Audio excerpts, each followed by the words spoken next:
Assalamualaikum, peminat bola sepak. Selamat datang ke Liga M Update. Keputusan masa penuh, perlawanan Liga Super 2025-2026 Minggu 18, Ahad 22 Februari 2026, penuh drama, gol, dan emosi. Jangan lupa langgan saluran ini, dan aktifkan loceng notifikasi, untuk update terpantas Liga Malaysia. Berikut, hasil keputusan masa penuh, Liga Super Minggu 18, Ahad 22 Februari 2026. Keputusan masa penuh, perlawanan antara Sabah FC, lawan JDT FC di Stadium Likas, Kota Kinabalu, berakhir 1-6, kemenangan JDT FC. Kemudian, keputusan masa penuh, antara Selangor FC lawan Kuching City FC, di Stadium Majlis Bandaraya Petaling Jaya, berakhir 1-0, kemenangan Selangor FC. Kemudian, keputusan masa penuh, antara KL City FC, lawan DPMM FC, di Stadium Bola Sepak Kuala Lumpur, berakhir 4-0, kemenangan KL City FC.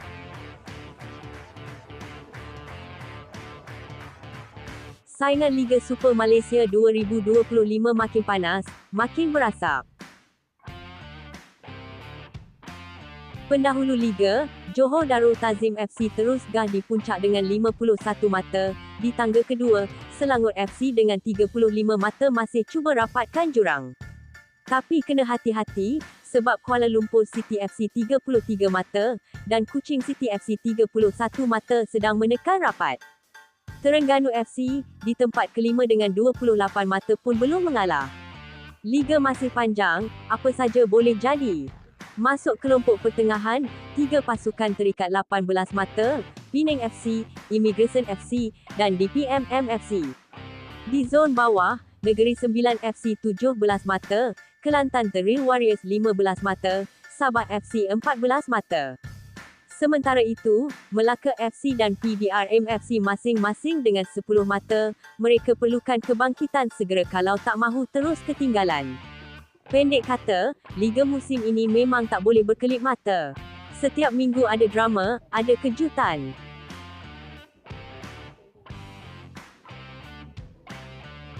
Persaingan penjaring gol terbanyak, Liga Super Malaysia 2025 memang makin panas, dan penuh drama.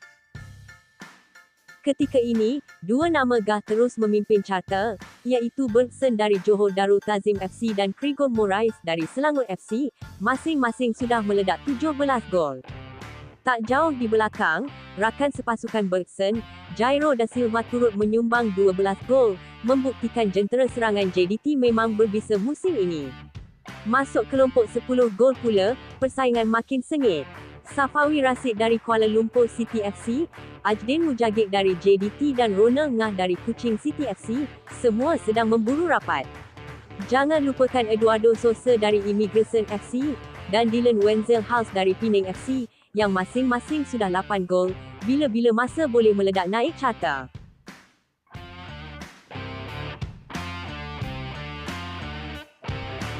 Jadi itulah dia, keputusan masa penuh, kedudukan terkini, serta penjaring gol terbanyak setakat ini, perlawanan Liga Super 2025-2026, Minggu 18, Ahad tarikh 22 Februari 2026.